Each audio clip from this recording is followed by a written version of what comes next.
Welcome back to The Deep Dive. Today, we are taking a look at a name that everyone knows. I mean, literally everyone. Oh, for sure. But I think most people know the name for, well, let's be honest, probably the wrong reasons. Or at least reasons that are woefully incomplete. We're talking about Lindsay Lohan. It is a name that certainly carries a lot of weight and baggage in popular culture.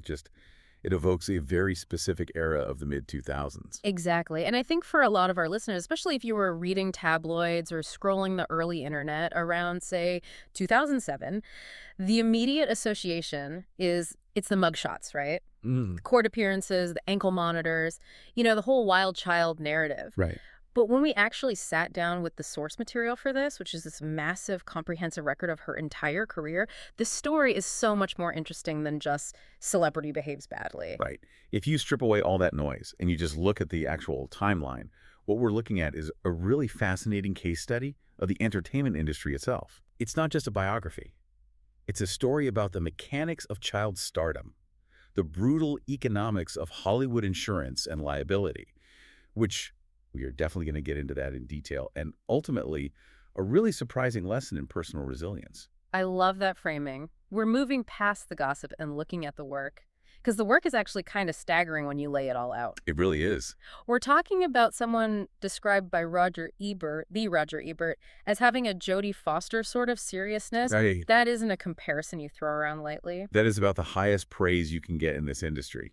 Foster is the gold standard of child-to-adult transitions. She's the what everyone points to. Exactly. So our mission today is to figure out, how do you go from that, from being the most promising actress of your generation, the one everyone is betting on, to being completely uninsurable and exiled from the industry? And then? And then how do you systematically rebuild it all in your late 30s? It's a classic arc, right? The hero, the fall, and the redemption.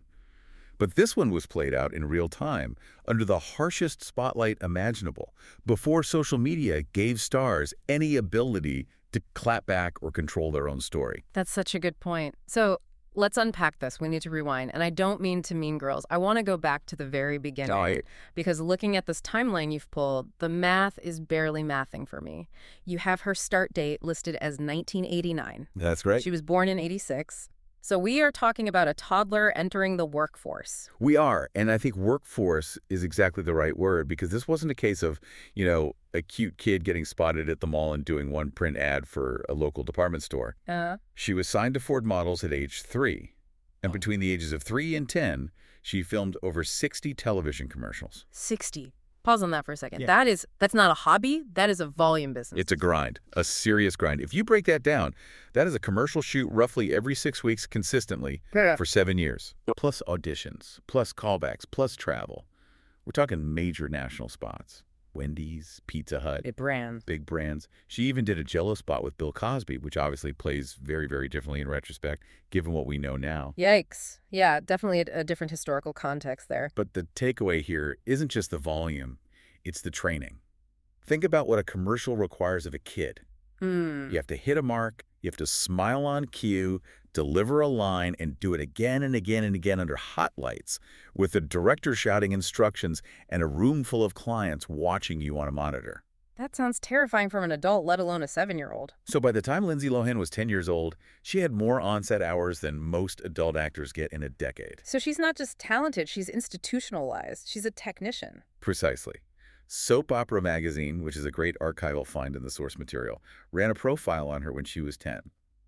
They didn't call her a promising newcomer or a cute kid. They called her a show business veteran. At 10, that is dystopian. It's the machine. And she was a cog in it from a very, very early age.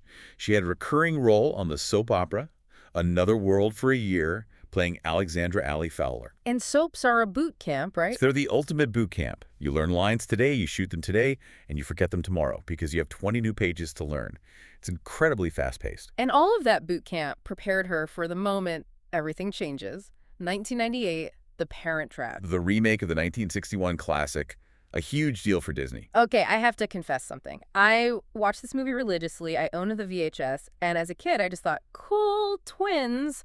But reading the production notes now, This shoot sounds like a technical nightmare for an actor. Here's a technical minefield.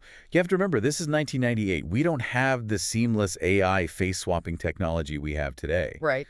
To play twins, Hallie and Annie on Raised in California, one in London, Lohan, had to film every single scene twice. Every scene. Yeah. Because she's acting opposite herself. Exactly. So she would act the scene talking to a body double. Who I assume is just like wearing a green wig or something. Sometimes just a stand in her age, or sometimes literally a tennis ball on a stick if they needed a very specific eyeline. Oh, wow. Then she has to go to hair and makeup, change her entire look, change her accent from that California fry to a posh London accent, come back, wear an earpiece to hear her own pre-recorded dialogue from the first take, and react to herself in empty space. And she has to generate chemistry with air. She has to make us believe these two girls love each other, and then they hate each other, that they have this secret handshake. Correct. And she's 11. Most adult actors struggle with green screen work because it feels so fake. Yeah. She made an entire generation believe there were two of her.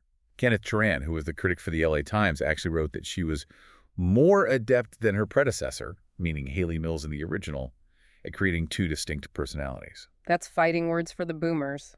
Better than Haley Mills. I mean, that's a sacred text, the original. But the receipts are in the performance. Turan said she was the soul of this film.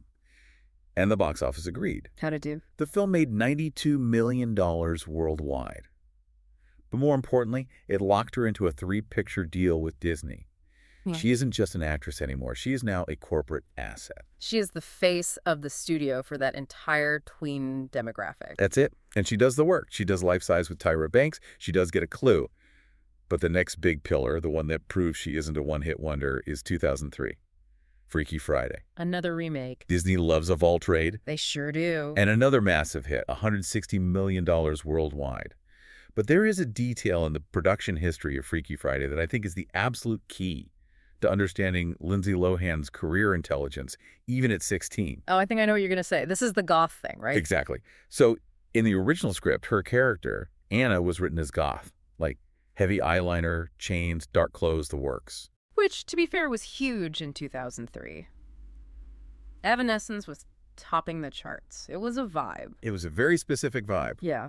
But Lohan, at 16, looked at the script and said, no. She argued that no one would relate to the character if she was really goth. She felt there was nothing there for the average teenage girl to connect with, so she took it upon herself to change it. He changed it. A 16-year-old told a major studio their character concept was wrong. She showed up to the audition dressed as a preppy. Abercrombie & Fitch, turquoise shirt, a headband. She basically forced the studio to reimagine the character as mainstream with just a little bit of an edge. And she was right. She was absolutely right. It shows she understood her audience better than the writers did. She knew what girls her age wanted to see. And critically, this is where Roger Ebert made that comparison to Jodie Foster. He saw a seriousness and intent focus beneath the teenage persona. She wasn't just mugging for the camera. She was making very specific acting choices. So by 2003, she is the golden girl. She can open a movie, she can charm the critics, and she has incredible instincts. Correct. But 2004 is the year where she goes from star to supernova. This is the year of Mean Girls. The cultural reset. I don't think we can overstate how big this movie was and continues to be. It really was. And it's important to note, this was her first movie independent of Disney. Oh, right. This was Paramount. This was Tina Fey writing the script. It was a slightly edgier, smarter, almost R-rated sensibility trapped in a PG-13 teen comedy. And she played Caddy Heron. It's interesting because she's kind of the straight man in that movie. Mostly she's the observer. Which is a much harder role than the villain.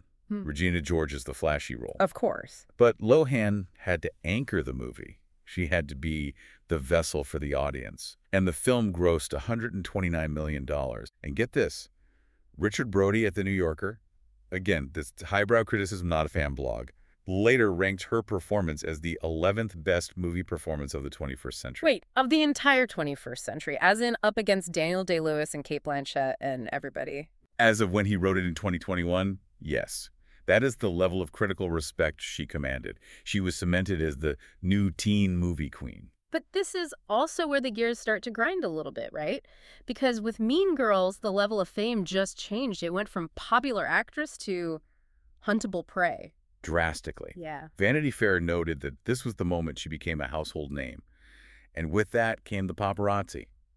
We have to contextualize this. 2004, 2005 was the absolute wild west of paparazzi culture. There were no laws curbing them yet. Right, this is the era of upskirt photos and chasing cars on the PCH and all that. Really dark stuff. And amidst all this, she wasn't just acting. She was doing the full multi-hyphenate thing.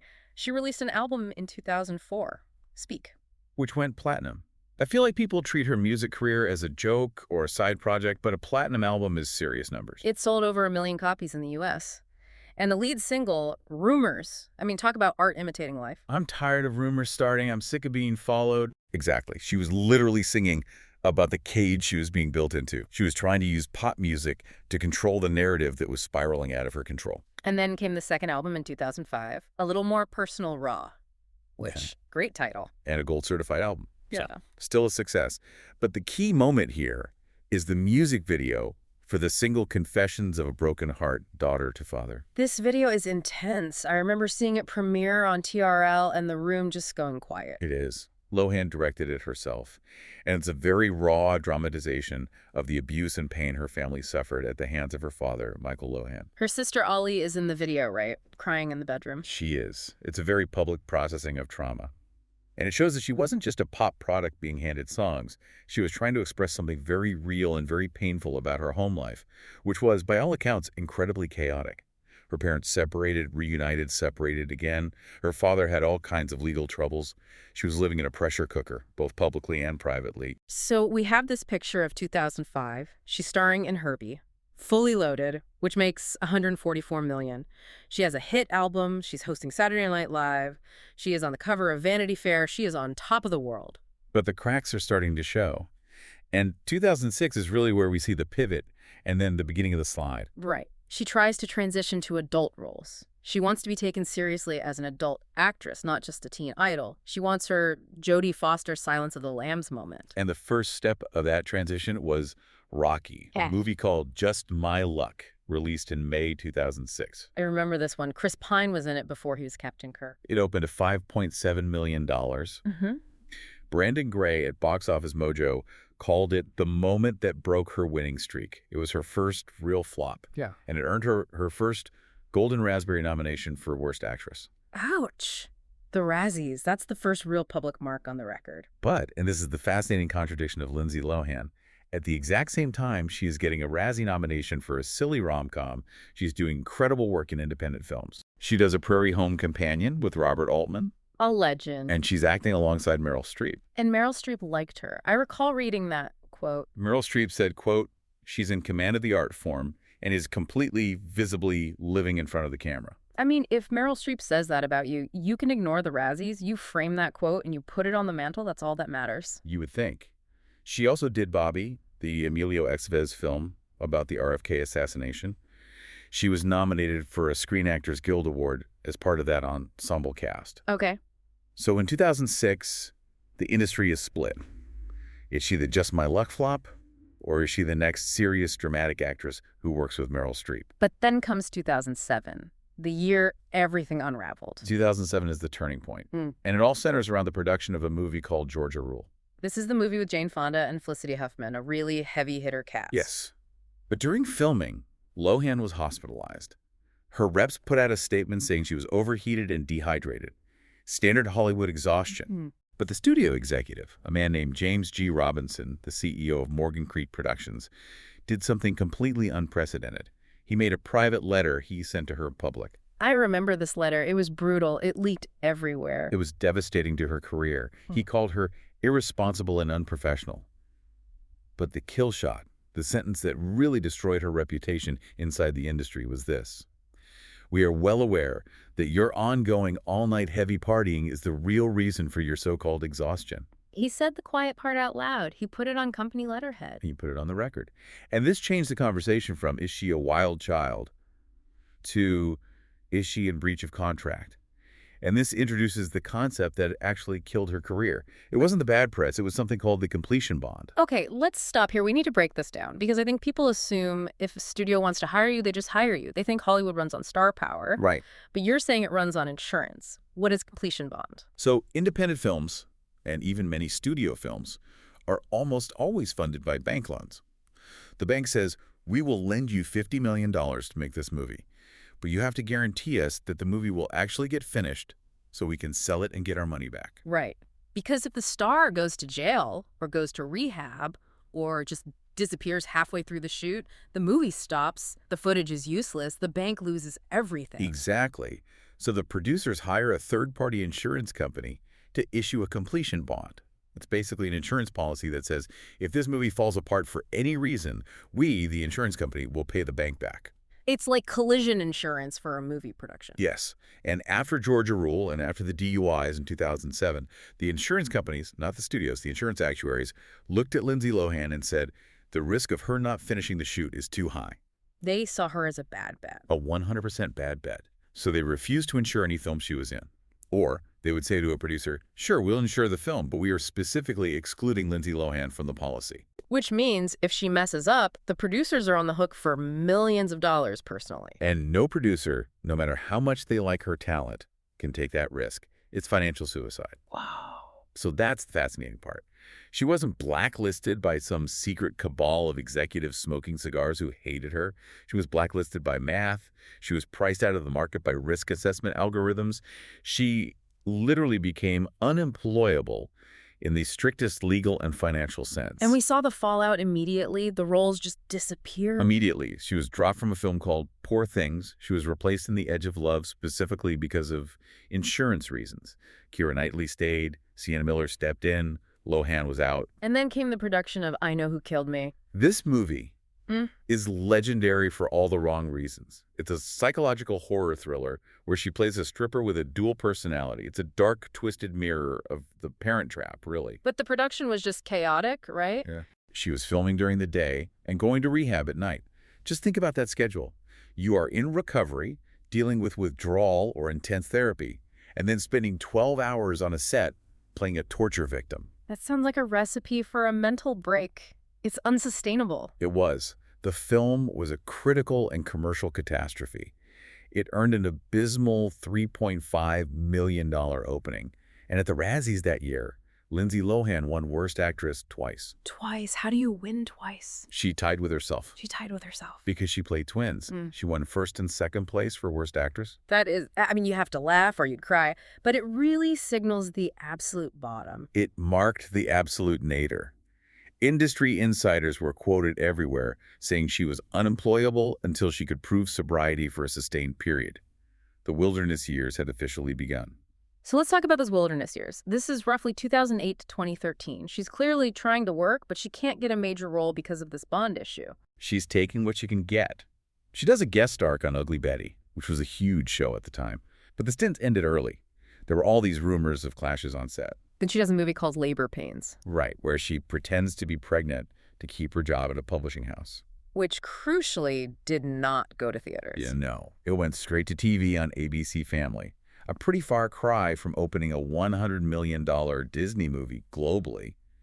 The premiere got about 2.1 million viewers. It wasn't a hit.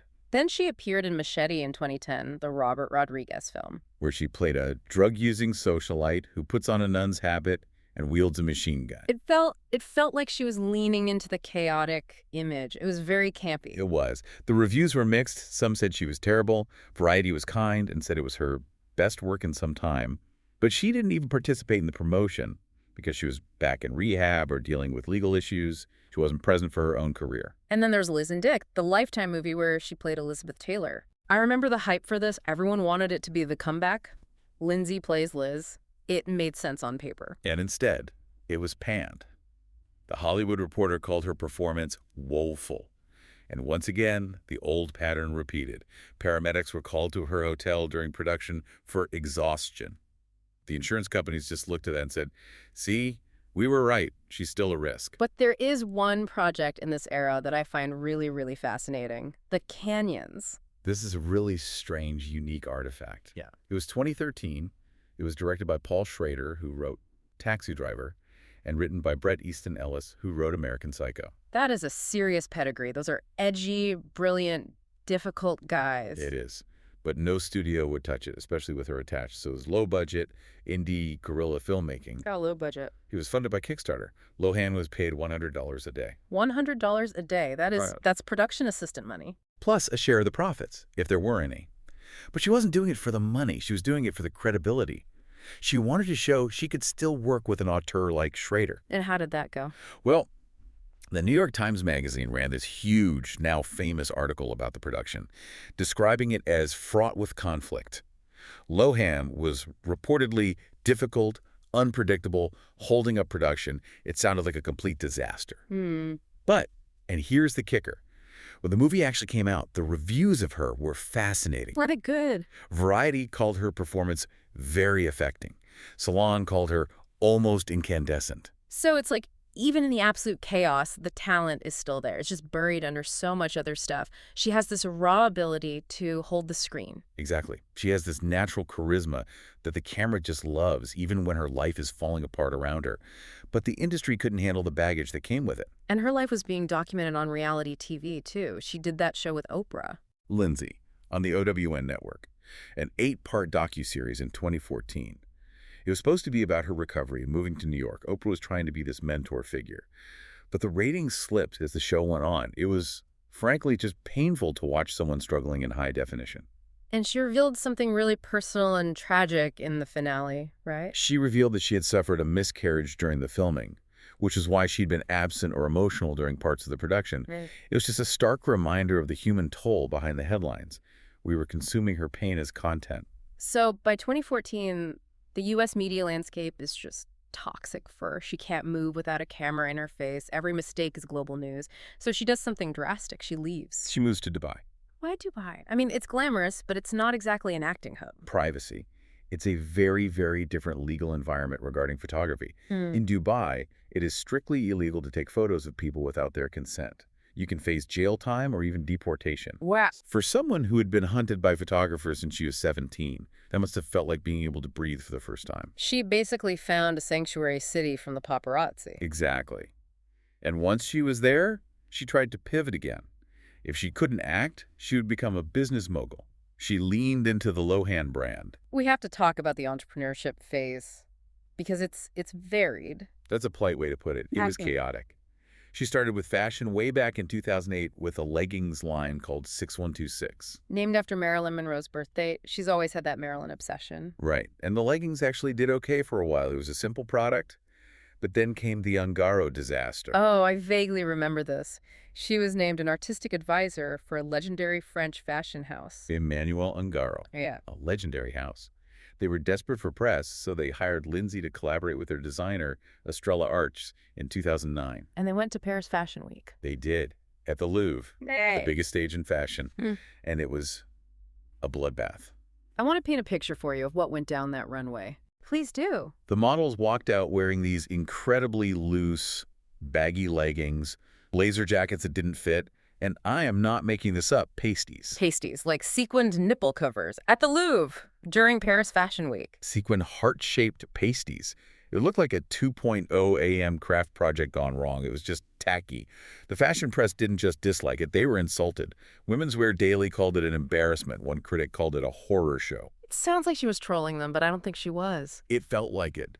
And watching the footage of her taking the bow at the end, it looks teary-eyed, she's blowing kisses. I think she genuinely thought she had pulled it off. It just showed how disconnected she had become from what quality work looked like. She was surrounded by yes men. So high fashion didn't work. What about hospitality? She went to Greece. She opened the Lohan Beach House in Mykonos and then another one in Rhodes. And we got another reality show out of this. Lindsay Lohan's Beach Club on MTV. It aired for one season in 2019. I watched a few episodes of this. It was fascinating because she was trying so hard to be Lisa Vanderpump. She wanted to be the boss bitch matriarch managing the staff. But the energy was just frantic. And there's that famous clip that went viral, her dancing on the stage in a silver jumpsuit, hair flipping, doing this weird shuffle. The meme, the dance meme. The meme became bigger than the business. The club in Mykonos eventually closed. The show was canceled after one season. It was another case of, okay, she's famous, but what is she actually selling here? He also dabbled in tech, right? She had a video game app, The Price of Fame, and a lifestyle subscription site called Premium. It feels like she was throwing spaghetti at the wall, just trying to find something that would stick, something she could control that didn't require a completion bond from an insurance company. Exactly. She was finding ways to monetize her fame directly, without the gatekeepers of Hollywood. And she also did The Masked Singer Australia. She was a panelist in 2019, and she was actually quite popular on it. She has a good ear for voices. But then COVID hit, and travel restrictions meant she couldn't get from Dubai to Melbourne for season 2. So we hit 2020. She's in Dubai. She's largely out of the headlines. And she starts building an actual life, a stable life. She found stability. She announced her engagement to Bader Shammas, a Kuwaiti financier, in 2021. They married in 2022. And they had a son, Luai, in 2023. And it seems like the relationship with her parents stabilized too, after all that public drama. Reportedly, yes. By 2023, she was on good terms with both Dina and Michael. The turbulence of the mid-2000s seems to have finally calmed down. She grew up. Which sets the stage for the comeback. The real comeback. Not a Lifetime movie, not a reality show about a club. A return to major studio filmmaking. And the vehicle for this return was brilliant. Netflix. Why was Netflix the right move? Why not a big theatrical release right away? Because the streaming model removes the box office pressure. She doesn't have to open the movie on Friday night to $30 million or be labeled a failure on Monday morning. Good point. And Netflix relies on the algorithm. And the algorithm loves nostalgia. And Lindsay Lohan is pure, uncut 2000s nostalgia. So in May 2021, the announcement drops. Lindsay Lohan is back. In a movie called Falling for Christmas, released in November 2022. I watched this the weekend it came out. It was exactly what it needed to be. It was. She plays a spoiled hotel heiress with amnesia. It's classic, cheesy Christmas rom-com stuff. Safe, comforting. And she covered Jingle Bell Rock in it. A nice little nod to the Mean Girls talent show scene. Total fan service. And it worked. It was the most watched holiday movie of 2022 in the U.S. So that proves she still has the draw. People clicked play. It proved the audience was rooting for her. They wanted her back. They missed her. Netflix immediately saw the data and signed her for 2 more films. Irish Wish came out in 2024, and Our Little Secret followed that. Irish Wish. I saw the reviews. They weren't exactly Oscars material, but Variety said she hasn't lost her ability to light up a scene. And that's the key. The movies might be formulaic, but her charisma is intact. She found a lane. These movies don't require heavy emotional lifting like I Know Who Killed Me. They don't have the grueling schedules of an action blockbuster, and they leverage her natural warmth and comedic timing. And now we are coming full circle, because the news just broke about Freakier Friday. The sequel to Freaky Friday, reuniting with Jamie Lee Curtis, coming in 2025. This feels huge. This is her 5th film with Disney. It's a theatrical release. It's like she's been officially welcomed back into the castle. It's the final stamp of approval. She has gone from uninsurable liability back to Disney lead. That is a journey that very, very few people make. Usually when you fall that hard in Hollywood, you stay down. You become a trivia question. So what does this all mean? We've looked at the prodigy years, the massive fame, the crash, the exile, and now the return. I think it's a story of survival, but it's also a story about the changing nature of fame itself. It really is. She didn't just disappear. She reinvented herself as a romantic comedy staple and a mother living halfway across the world. She took control of the narrative, or at least she took control of her own life, by removing herself from the environment that was killing her. Absolutely. And it raises a really provocative question for me. Lindsay Lohan was the first major star of the internet gossip age. She was famous right when TMZ and Perez Hilton were exploding. But it was before social media allowed stars to control their own narrative. That's a great point. She couldn't just go on Instagram Live and say, here's what really happened. Exactly. Her unprofessionalism was broadcast in real time by people who monetized her failure. If she had come up 10 years later with Instagram and TikTok to speak directly to her fans, would the wilderness years have even happened at all? Or was that crash just inevitable for a child star in that particular ecosystem? That is something to think about. Was she the victim of her own behavior or the victim of a specific moment in media history that had no guardrails? It's likely a bit of both.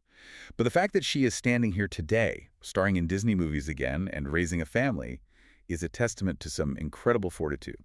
It certainly is. And I, for one, will be seated for Freakier Friday. I suspect you won't be the only one.